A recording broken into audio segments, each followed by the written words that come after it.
Hello, Cancer, Sun, Moon, Rising, and Venus signs. Kamusta kayo? Sana po ay nasa mabuti kayong kalagayan.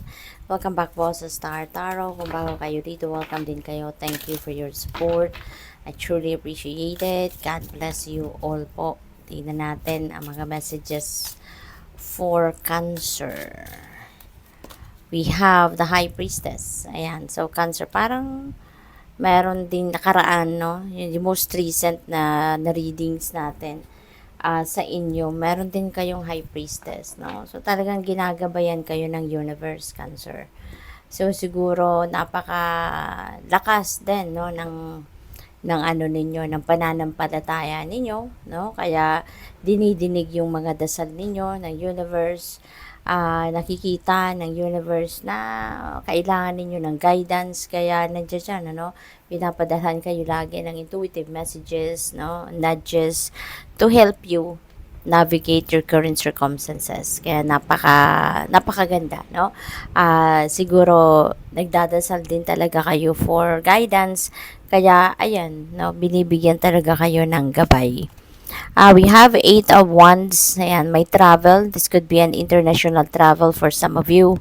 Siguro nalalapit, no, yung inyong pagta-travel. This could be overseas, no, opportunity, pwedeng trabaho, pwedeng ang iba sa inyo migration, pwede rin na magbabakasyon, no, yung ganon. Napipick up ko dito, maybe you are going to travel in 4 days, 4 weeks, or in 4 months, no. So yun na napipick up ko dito for some of you. With the 8 of Wands, then things are going to move quickly sa buhay ninyo sa ngayon.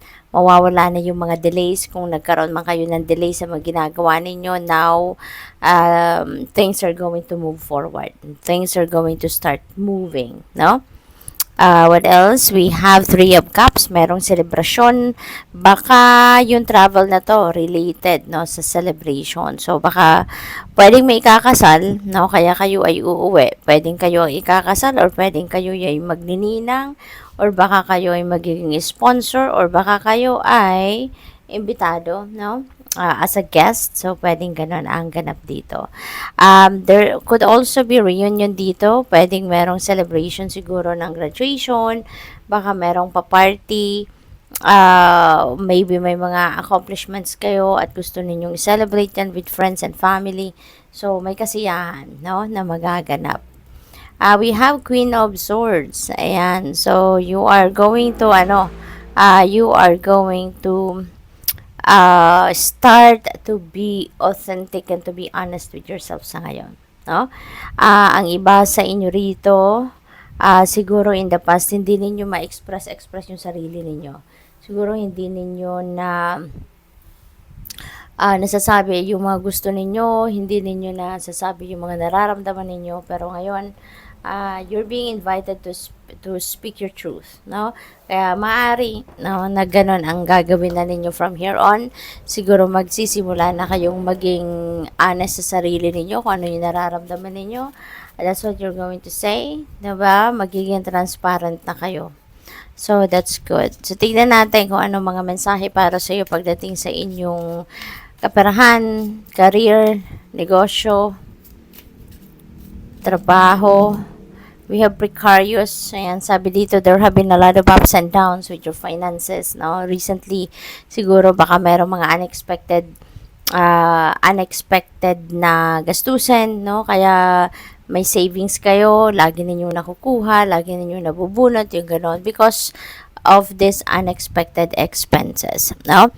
Tapos makakapag-ipon na naman kayo, tapos mamaya meron na naman pagkakagastusan, yung mga gano'n ba? Money coming in fast and going out as quickly. Ayan na nga.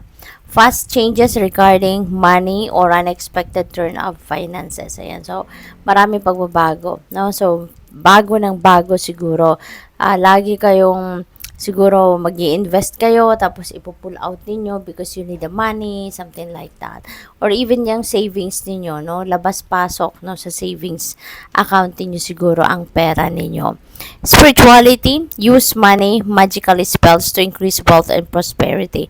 Ayan, so siguro, no, dati gumagawa na kayo ng mga ganito, yung mga spells, ritual, siguro, no, para, or manifesting, no, money. So, maaaring ginagawa ninyo yan in the past. So, ngayon, no, baka, baka pwede ninyong gawin uli yan, no? Maybe, ang iba sa inyo is having an idea na why not do it again, diba? Kasi baka naging effective naman ito sa inyo dati. O baka meron kayong mga ginagawang pampaswerte, alam mo yun, yung siguro may mga, aside from rituals, may mga spells, or siguro may mga ginagamit kayo, 'di ba? Mga binibitbit ninyo, mga charm, ganon, na pangpaswerte. So, sabi dito, spiritual advisor, healer, tarot reader, or anything in the occult, maring mga ganyan, no? Ang ano ninyo, nasa linya ng mga ganito, yung ginagawa ninyo sa buhay. Baka yun ang trabaho ninyo. You're being guided to discover your unique spiritual path right now. Kasi feeling ko, ito yun din yung magiging source of income ninyo. No? Baka ito yung magiging career ninyo na, alam mo yun din ang mission ninyo sa buhay, na you can help other people, you can touch other people's lives, and at the same time, yung gagawin mong karera, spiritual career, also going to bring forth abundance and prosperity into your life. Aside from makakatulong ka na sa ibang tao, pati ikaw din matutulungan na kung ano man ang ginagawa mo. We have writer, words are magic, use them to manifest more abundance. Ayan, journaling, no? Manifestation, journaling, yung ganon. So, yung sinusulat ninyo yung mga intentions ninyo, pag nagmamanifest kayo, sinusulat ninyo din yan. Sabi nila, na that is very powerful. Kasi, kumbaga, nagiging twice, no? Yung manifestation power ninyo dyan. Kasi, aside from sinusulat nyo na, iniisip ninyo at pwede nyo ring sabihin at the same time habang kayo'y nagsusulat, diba? Maaring yung trabaho ng iba sa inyo dito also is vlogging, siguro content writer din kayo, book writer, or any creative writing career, no? So, it's all about writing. So, siguro, talaga, baka novelist din kayo, yung mga gano'n, no? Baka script writer din kayo. So, pwedeng may mga ganong ganap. Or poet, no? Sabi dito, your words have power to influence and share your gift with the world. So, siguro nga, diba? Pwedeng nagsusulat kayo talaga ng kung ano-ano dyan, no? Baka kayo yung nasa behind the camera, kumbaga, yung gano'n. Behind the scenes, no? Kayo yung nag-feed ng information, no? Doon sa kung sino man ang humaharap sa camera, no? So, may gano'n ako napipick up dito for some of you. We have loss. A major phase in your life is ending. Embrace newness. Ayan, so merong parang may ano dito parang may namatay, parang may bagong libing siguro dito, or baka pwede rin na matagal na tong nakalibing, 'di ba? Bumisita lang yun couple na to. So pwedeng ganon. So maybe ang iba sa inyo have lost someone, no? Someone dear to you, at maaring hindi pa ninyo totally na overcome, no? Kung sino man yung nawala sa buhay ninyo. Or pwede rin na mahal ninyo sa buhay ito, pero hindi pa ninyo totally na tatanggap, no, na wala na siya. Baka kasi may maraming bagay ang hindi ninyo napag-usapan ng maayos. Maybe may mga gusto kayong sabihin na hindi ninyo nasabi nung buhay pa siya. So, pwedeng ganon. Kaya parang nahihirapan kayong mag-move on sa buhay, no? Sa ngayon. So, tignan natin kung ano pa ang mga mensahe para sa'yo. Pagdating naman sa love life, tignan natin ano mga mensahe ng universe para sa'yo.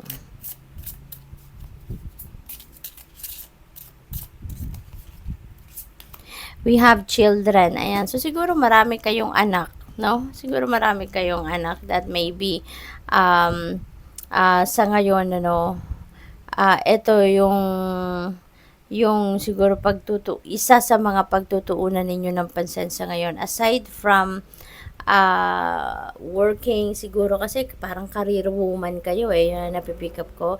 Aside from focusing on being a career woman, siguro you are also going to focus on your family, caring for your children, yung ganon, no? Pwede rin na ang iba sa inyo dito, Cancer, siguro is going to spend more time with your children, having fun, 'di ba? Bakasyon naman na siguro para sa iba, bakasyon na yata yung mga bata from school, kaya maybe you're going to plan for a vacation kasama yung mga bagets. What else? Fair male, lighter than darker. Ayan. So, ang iba siguro sa inyo, dealing with a fair male, no?